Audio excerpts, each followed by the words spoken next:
थांब. माझ्या बाळा, खूप उदास दिसतोय. काय झालं? कोणाशी भांडण झालं का? की पुन्हा पैशांची अडचण आली? आज तुला वाटतंय ना की आपलं कोणीच नाही, आपण अगदी एकटे पडलोय. पण वेड्या, एकदा माझ्याकडे बघ, मी आहे ना. आज तू हा व्हिडिओ बघतोयस, हे तुला वाटतंय की सहज झालंय?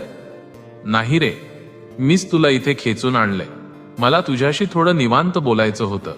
आज तू माझं सगळं बोलणं शांतपणे ऐक. तुला तुझ्या प्रत्येक प्रश्नाचं उत्तर मिळेल.